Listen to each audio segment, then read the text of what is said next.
In December 1938, a refugee physicist sat in the cold in Sweden, far from home, stripped of her country, her laboratory, and nearly everything she'd built over 30 years. Then, a letter arrived from Berlin describing an experiment that made no sense. And on a walk in the snow that Christmas, she would explain it. And in doing so, unlock the most powerful and most terrible force humanity has ever touched. Her name was Lise Meitner, and she is one of the greatest scientists you may never have heard of. This is the story of the discovery of nuclear fission, the splitting of the atom. It's a story of brilliant science, of a friendship broken by history, of one of the most shameful injustices in the history of the Nobel Prize, and of a woman of extraordinary integrity who gave the world a discovery she came to wish it had never used for war. To understand it, we start in Berlin, in the golden age of physics, decades before that snowy walk. For 30 years, Lise Meitner had been one of the world's leading nuclear physicists, working at the Kaiser Wilhelm Institute alongside a chemist named Otto Hahn. Together, Meitner the physicist and Hahn the chemist were one of the most productive partnerships in science. Meitner was Austrian, brilliant, and quietly formidable. She had fought her way into physics at a time when universities barely admitted women, when she'd had to work at first without pay in a converted carpentry workshop, forbidden from the main laboratories. She endured all of it because she loved physics with her whole being, and she became superb at it. By the 1930s, Meitner and Hahn were at the frontier of a thrilling new field, the physics of the atomic nucleus. Physicists had discovered the neutron, a neutral particle that could be fired into the heart of an atom, and they'd found that shooting neutrons at heavy elements could transform them, nudging them into new elements. It was modern alchemy, and everyone was chasing it. The great prize was uranium, the heaviest natural element. Bombard uranium with neutrons, physicists thought, and you might create brand new elements even heavier than uranium, elements never seen before. Labs around the world raced to do it, Meitner and Hahn's among them. But the results were confusing, bafflingly confusing. Nobody could make sense of what came out. And then, into the middle of this scientific puzzle, history intruded with brutal force. Lise Meitner was Jewish, and in 1938, Nazi Germany was becoming a death trap for Jewish people. For years, her Austrian citizenship had given her a fragile protection. But in March 1938, Germany annexed Austria, and overnight, that protection vanished. Meitner was now trapped, a Jewish woman in Nazi Germany, in grave danger. In July 1938, with the help of Dutch colleagues, Lise Meitner fled. She escaped Germany in secret, crossing the border with barely more than a suitcase, leaving behind her home, her laboratory, her life's work, and her 30-year partnership with Hahn. She was 60 years old and she was starting over, in exile, with almost nothing. She eventually reached Sweden, where she was given a modest, poorly equipped position. Imagine the cruelty of the timing. After 3 decades of work, right as her field was reaching its most exciting moment, Meitner was torn away from her lab and her partner, exiled to a foreign country, isolated and under-resourced. But she and Hahn kept writing to each other, and the letters kept discussing the uranium puzzle. She was still, from exile, part of the work. Back in Berlin, Hahn and his colleague Fritz Strassmann kept bombarding uranium with neutrons and carefully analyzing the products with meticulous chemistry. And in December 1938, they found something that stopped them cold. Something so strange that Hahn, a brilliant chemist, could not believe it and could not explain it. Among the products of the uranium bombardment, their chemistry clearly showed the presence of barium. Barium, an element only about half the mass of uranium, a middleweight element sitting far down the periodic table. This was insane. You were supposed to get elements close to uranium, a little lighter, a little heavier, not something half its size. It was as if you'd nudged a boulder and found pebbles. Hahn was so sure of his chemistry and so baffled by what it meant that he did the only thing he could think of. On December 19, 1938, he wrote to Lise Meitner, his exiled partner, the physicist, essentially pleading with her to make sense of the physics. Perhaps you can suggest some fantastic explanation, he wrote. He had the result. He needed her mind to understand it. The letter reached Meitner just as her nephew Otto Robert Frisch, himself a talented physicist, also a refugee from the Nazis, arrived to spend Christmas with her in the small Swedish town where she was staying. And so, over the Christmas holiday of 1938, aunt and nephew, 2 exiled physicists, turned the baffling barium puzzle over between them. The story goes that they worked it out on a walk. Meitner, bundled against the cold, and Frisch on skis alongside her, went out into the snowy Swedish woods, talking through the impossible result. How could bombarding uranium produce barium, an element half its size? Hahn's chemistry was surely right. So what did it mean physically? What could possibly be happening inside that nucleus? And there, in the snow, Lise Meitner had one of the great insights in the history of science. She pictured the nucleus not as a hard little ball, but the way the physicist Niels Bohr had suggested, like a drop of liquid, a wobbling droplet of water held together by surface tension. And she realized, a droplet can stretch. It can wobble, elongate, pinch in the middle, and split into two smaller droplets.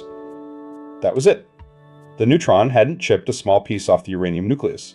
It had made the whole nucleus wobble and stretch and split roughly into two middleweight nuclei, one of which was barium. The uranium atom hadn't been nudged. It had been cleaved in half. The atom had split. But Meitner, being a great physicist, immediately asked the next question, the one that would change the world. If the nucleus splits, do the numbers add up? She knew the masses. She added up the masses of the two pieces after the split and compared them to the mass of the uranium before. And they didn't match. The pieces weighed slightly less than the original. A tiny bit of mass had gone missing. Where had the missing mass gone? And here Meitner reached for the most famous equation in all of physics, Einstein's E=mc². It says that mass and energy are the same thing, and that even a tiny bit of mass, multiplied by the speed of light squared, an enormous number, converts into a colossal amount of energy. Meitner calculated it there on that walk. The missing mass, converted to energy, came out to about 200 million electron volts per single atom split. It was an astonishing amount of energy from one tiny atom. She had not only explained the splitting of the atom, she had discovered that it releases a staggering burst of energy. And she understood, in that moment, exactly how big a deal that was. Let's pause to understand why splitting an atom releases so much energy, because it's the key to everything that follows. It comes down to how tightly the particles in a nucleus are bound together, and that changes depending on the size of the nucleus. Physicists capture this in one of the most important graphs in all of science, the nuclear binding energy curve. It shows how stable each element is, how tightly bound its nucleus is, from the lightest elements to the heaviest. And its shape explains both why stars shine and why atoms can be turned into bombs. Look at the shape. Stability climbs steeply from the lightest elements, peaks around iron in the middle, and then slowly declines toward the heaviest elements like uranium. The peak iron is the most stable, most tightly bound nucleus. Everything wants to move toward that peak, because moving toward it releases energy. Here's the crucial part.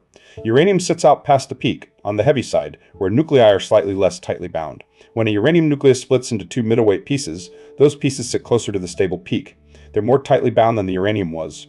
And that increase in binding, that step toward stability, releases the difference as energy. Splitting heavy atoms moves them toward the peak and pays out energy for the trip. And how much energy? This is where it becomes staggering. The energy locked in the nucleus, bound by the strongest force in nature, is millions of times greater than the energy in ordinary chemical bonds, the bonds that burning coal or exploding dynamite release. Splitting an atom taps a completely different and vastly more powerful reservoir of energy. Let's make that concrete, because the comparison is almost unbelievable. Burning a single atom of carbon, a chemical reaction, releases a few electron volts of energy. Splitting a single atom of uranium releases about 200 million electron volts. That's roughly 50 million times more energy from splitting one atom versus burning one atom. 50 million times. That's the number that changed history. It means a tiny amount of uranium holds as much energy as an enormous amount of coal or oil. A lump of nuclear fuel the size of your fist could, in principle, power a city, or level 1. Meitner had found the door to that reservoir, and she knew immediately both its promise and its peril. Meitner and Frisch, back from their walk, worked out the details and prepared to publish. It was Frisch who gave the phenomenon its name. He asked a biologist friend what the word was for a living cell dividing in two and was told, fission. And so the splitting of the atomic nucleus became nuclear fission, a term borrowed from biology for the most physical of events. In early 1939, the discovery was published, but split in a way that would echo through history. Hahn and Strassmann published the chemical evidence that barium was there. Meitner and Frisch published the physical explanation that the nucleus had undergone fission, releasing enormous energy. The chemists had found the clue. The physicists had solved the mystery. The discovery belonged to all of them. The news electrified the world's physicists. Within weeks, laboratories everywhere confirmed it. Uranium could be split, releasing tremendous energy. It was one of the fastest spreading, most exciting results in the history of physics. But almost immediately, the brightest minds saw a further, more ominous implication. One that would turn a beautiful scientific discovery into the most fateful technology of the 20th century. Here was the ominous thought. When a uranium nucleus splits, it doesn't just release energy, it also flings out a few spare neutrons. And neutrons, remember, are exactly what cause uranium to split in the first place. So the neutrons from one splitting atom could strike other uranium atoms, splitting them, releasing more neutrons, splitting still more atoms. A chain reaction. One split triggers two, two trigger, four, four trigger eight, an exponential cascade, doubling and doubling, racing through a mass of uranium in a fraction of a second. And with each split releasing that colossal nuclear energy, a runaway chain reaction could unleash an unimaginable amount of energy, almost instantly. This was the terrible possibility that fission opened up. Controlled and slowed down, that chain reaction could be a power source of unprecedented density. The nuclear reactor, generating vast electricity from tiny amounts of fuel. But left to run away, uncontrolled, that same chain reaction could be a weapon of unprecedented destructive power. An atomic bomb, releasing the energy of thousands of tons of explosive from a lump of metal you could hold. And this discovery arrived in 1939, the very year the Second World War began. The timing could not have been more fraught. The world's physicists suddenly realized that fission might make possible a bomb of terrifying power. And the great fear, especially among the many scientists who had fled Nazi Germany, was that Hitler's Germany, where fission had just been discovered, might build one first. This fear helped launch the Manhattan Project, the enormous secret American effort to build an atomic bomb before Germany could. Fission, discovered by an exiled Jewish woman on a snowy walk, was about to become the most destructive weapon ever created. But Lise Meitner herself would have nothing to do with it. As the Allies raced to build the bomb, Lise Meitner, the person whose insight had explained fission in the first place, was invited to join the effort. The Manhattan Project wanted her. She was one of the foremost nuclear physicists alive, and her expertise would have been invaluable. And Lise Meitner said no. "I will have nothing to do with the bomb," she said, flatly. Absolutely. Despite everything the Nazis had done to her, driven her from her home, her country, her work, despite having every personal reason to want to help defeat them, Meitner refused to work on a weapon of mass destruction. She would not turn her beautiful discovery into an instrument of slaughter. Think about the strength of character that took. She had lost almost everything to the Nazi regime. Helping build the bomb might have felt like justice. And yet she drew a hard moral line. She would not participate in creating a weapon designed to kill on a massive scale. It's one of the great acts of conscience in the history of science, and it deserves to be far better known. The Manhattan Project went ahead without her, and in August 1945, atomic bombs, built on the fission she had explained, were dropped on the Japanese cities of Hiroshima and Nagasaki, killing well over 100,000 people, most of them civilians, and ushering in the nuclear age. The discovery from the snowy walk had become the most fearsome weapon in human history. Meitner was horrified. When she learned that fission had been used to build bombs that killed so many, she was deeply distressed. This was exactly what she had refused to be part of. The newspapers, meanwhile, seized on her connection to the discovery and dubbed her, sensationally, the mother of the atomic bomb, a label she detested, because she had wanted nothing to do with the bomb at all. It's a bitter irony that runs through her whole story. The woman who explicitly refused to build the bomb, who said, "I will have nothing to do with the bomb," became popularly linked to it forever, while the recognition she truly deserved for the pure science of discovering fission was cruelly denied her. And that denial came in the most public form imaginable, the Nobel Prize. In 1944, the Nobel Prize in Chemistry was awarded for the discovery of nuclear fission, but it went to Otto Hahn, alone, only Hahn. Lise Meitner, who had explained the physics, calculated the energy, and co-discovered the phenomenon, was not included. Neither was Strassmann. The physicist who made sense of it all was simply left off. It is widely regarded as one of the most egregious injustices in the history of the Nobel Prizes. Historians who later studied the secret Nobel Committee deliberations concluded that Meitner's exclusion resulted from a mixture of factors: the bias against women in science, her status as a refugee far from the center of things, the rigid divide between chemistry and physics, and plain misjudgment by a committee that failed to understand her essential role. Hahn, for his part, rather comfortably accepted sole credit, and in later years tended to downplay Meitner's contribution, a painful betrayal from a man who had been her close partner for 30 years and whom she had helped even after her exile.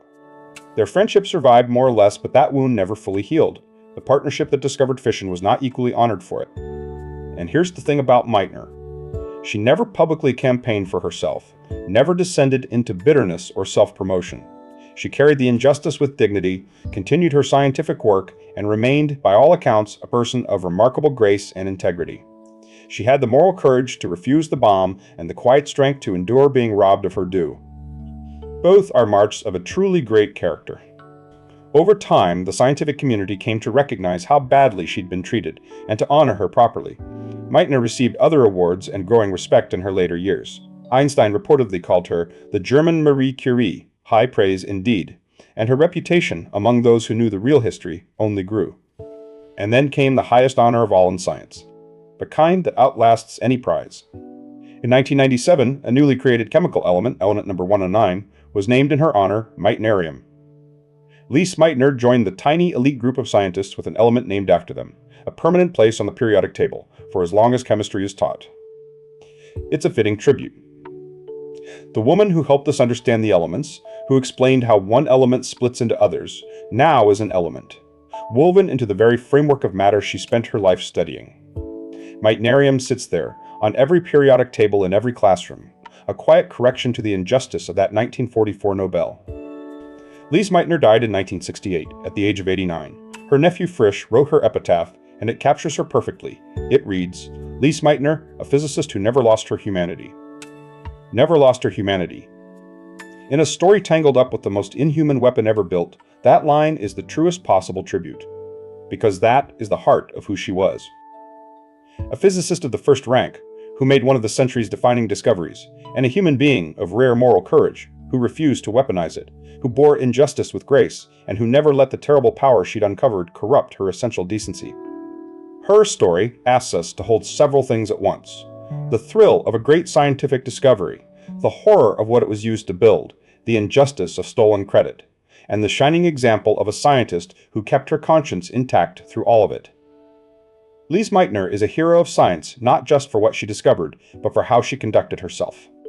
And she leaves us with some of the deepest questions science can raise, about the responsibility of the discoverer, about the gap between knowledge and its uses, and about what we owe to conscience when our work can heal or destroy.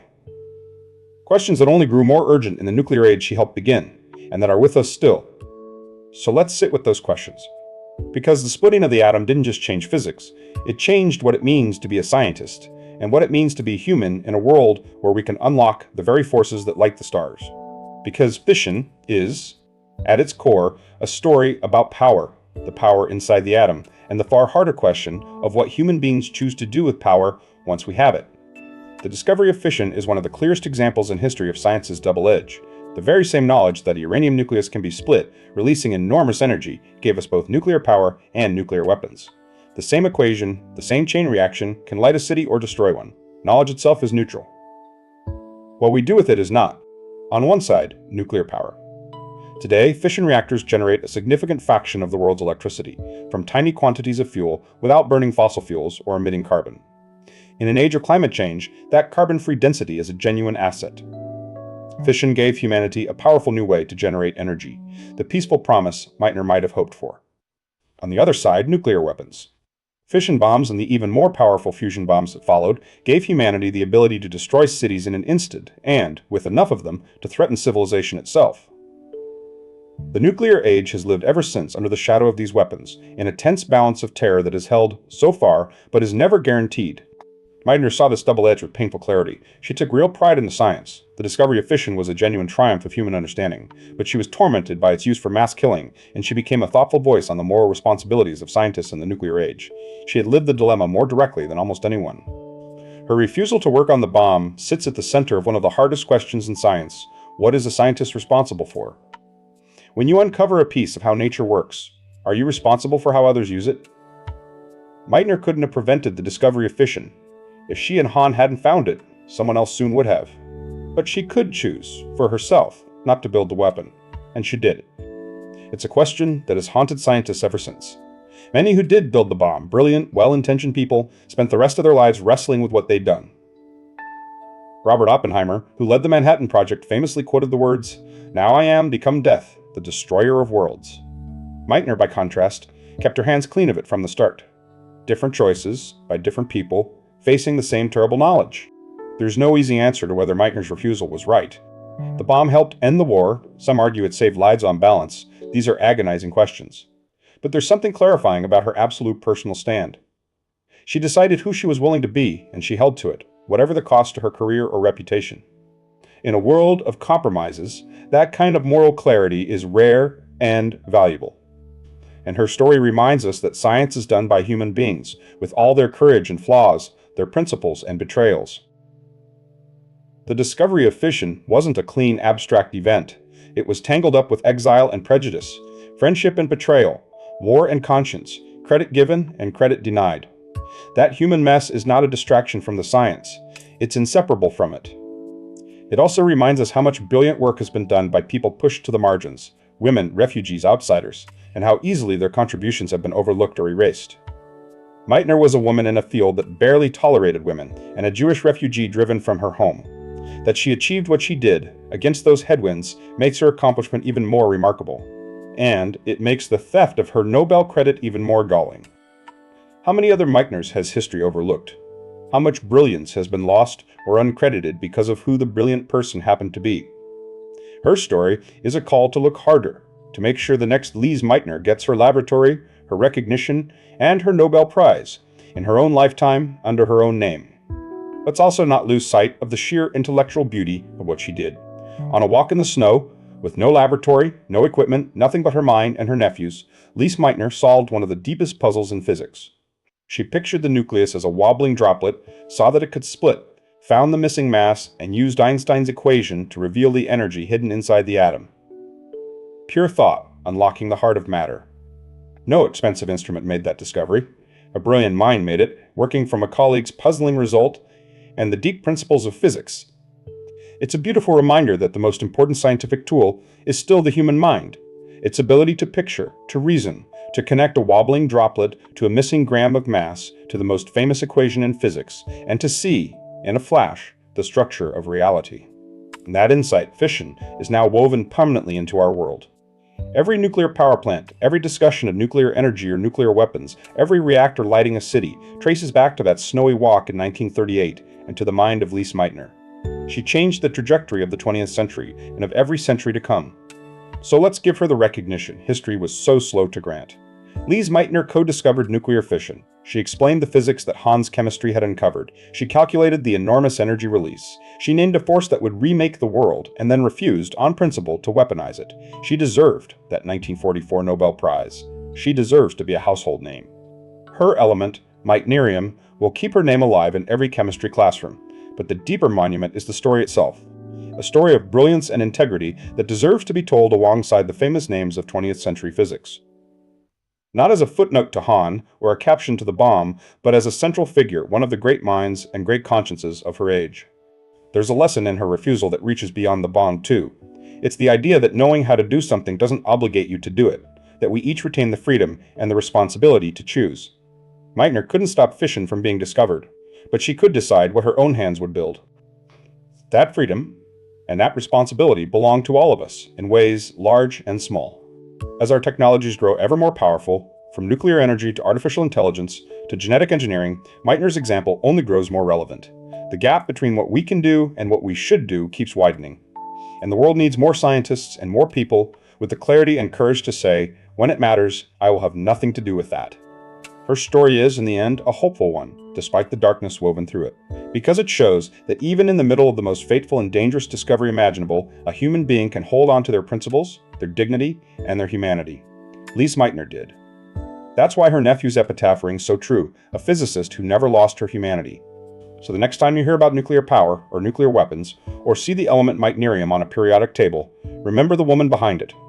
Remember the refugee physicist on a snowy walk in Sweden, who looked at an impossible result and understood before anyone else that she was seeing the splitting of the atom, and who then refused to let it be turned into a weapon. Remember Lise Meitner, brilliant enough to unlock the power of the atom, and principled enough to refuse to weaponize it. It's a rare combination, genius and conscience in equal measure. And it's exactly the combination our powerful, perilous world needs more of. The atom holds tremendous power. Lise Meitner found the key to it on a walk in the snow with nothing but her mind. And then she showed us something just as important as the physics, that with great power comes a genuine choice, and that a person of conscience can choose not to do harm even when the whole world is racing the other way. That's the story of the snowy walk that split the atom, a story of physics and principle, of discovery and conscience, and of a remarkable woman who deserves to be remembered as one of the greatest scientists and finest human beings of the 20th century. Let's gather what the story gives us. First, the science, nuclear fission, the splitting of heavy atoms, which releases energy millions of times greater than any chemical reaction. The reason a fist of uranium can power or level a city. Meitner explained it and quantified it using nothing but her mind and Einstein's equation on a walk in the snow. Second, the power. That discovery opened the door to both nuclear energy, dense, carbon-free electricity, and nuclear weapons. the most destructive force we've ever built. The same knowledge, two utterly different destinies depending entirely on human choice. Fission is the starkest reminder that science hands us power, but never tells us how to use it. Third, the injustice. Meitner co-discovered fission, and was denied the Nobel Prize that went to her partner alone, one of the most notorious snubs in the history of science, driven by bias against a woman and a refugee. Her element, meitnerium, is history's belated correction. Her story is a permanent reminder to look for the overlooked, and to give credit where it's truly due. And fourth, the deepest gift, her conscience. Offered a central role in building the atomic bomb, Meitner said, "I will have nothing to do with a bomb," and meant it, despite every reason for vengeance against the regime that had ruined her. She kept her humanity through the most inhuman chapter of the century. That is the part of her story worth carrying most of all. Because the science, remarkable as it is, would have been discovered by someone. But the example of how to be a scientist, brilliant and responsible, powerful and principled, that is rarer and more precious. Meitner showed that you can touch the most dangerous knowledge in the world and still refuse to do harm with it. In our age of ever greater power, that may be the most important lesson of all. Her nephew's epitaph says it in 7 words, a physicist who never lost her humanity. Hold on to that. In a story of exile, war, betrayal, and the most terrible weapon ever made, one person kept her principles and her decency wholly intact. That's not just good science, that's a model for how to live. So look up the name Lise Meitner. Tell someone her story. Remember her when you see meitnerium on the periodic table, or read about nuclear power, or hear the phrase, splitting the atom. Because behind those world-changing words is a woman whose brilliance changed physics, and whose character should change how we think about what scientists owe the world. There's a broader lesson here too, about how discovery works. Meitner's breakthrough came from a colleague's puzzling result that he couldn't explain, handed to a mind prepared to understand it. Science is collaborative and cumulative. Hahn's careful chemistry and Meitner's deep physics were both essential. The tragedy is not that they collaborated, it's that only one of them was honored for it. And it's a lesson about timing and history. Fission was discovered on the eve of a world war, which is why it went so quickly from a beautiful physics result to a weapon of mass destruction. Scientific discoveries don't happen in a vacuum. They land in a particular historical moment, and that moment shapes what becomes of them. Meitner's fission landed in the worst possible year, which makes her refusal all the more striking. She couldn't control when fission was discovered or by whom, or that a war was raging, but she could control her own participation. In a moment when history was pushing everyone toward the bomb, she planted her feet and said no. Individual conscience against the current of history.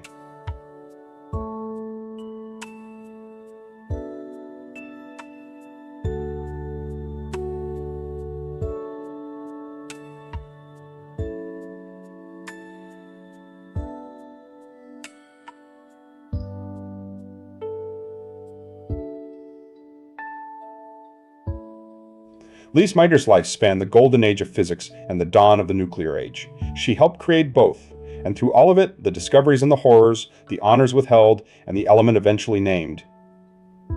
She remained, in Frisch's words, a physicist who never lost her humanity. That's a rare and beautiful thing to be able to say about anyone. So let's end where her greatest moment began. On that walk in the snow, Christmas 1938, aunt and nephew talking through an impossible result, until a droplet-shaped idea split a uranium atom in her mind and released the energy of the stars. One of the great moments of human understanding, achieved in the cold by a woman the world had tried to cast aside. There's something perfect about that image. No grand laboratory, no fanfare, no recognition waiting. Just a brilliant, exiled woman walking in the snow, thinking harder and clearer than anyone else in the world, and understanding something that would change everything. Greatness, quietly happening, in the last place the world was looking.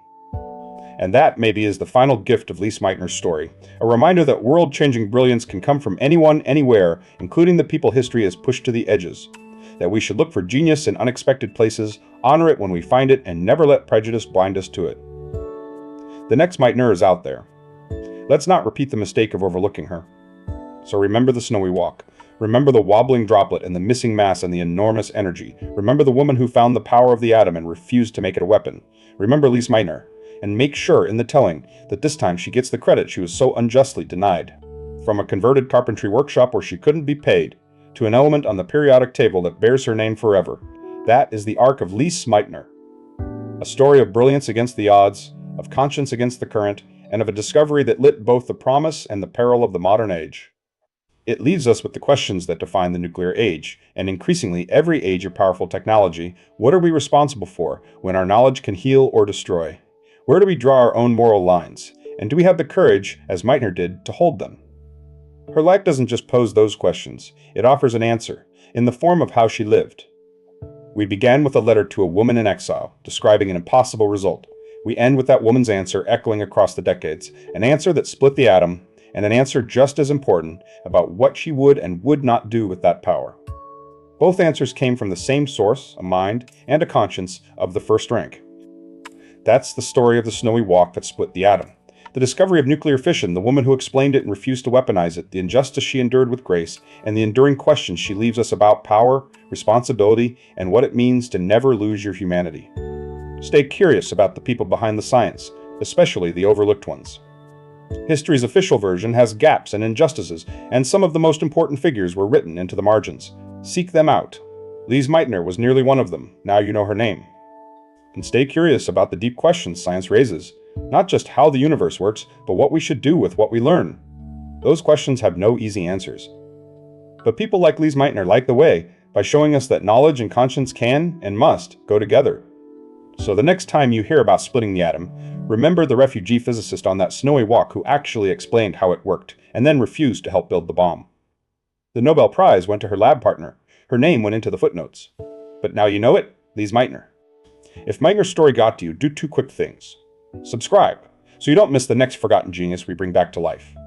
And tell me in the comments, who's a scientist you think was robbed of the credit they earned? Then watch this next, another woman written out of the story. The one who was paid 30 cents an hour and handed us the ruler to measure the entire universe. It's right here. I'll see you there.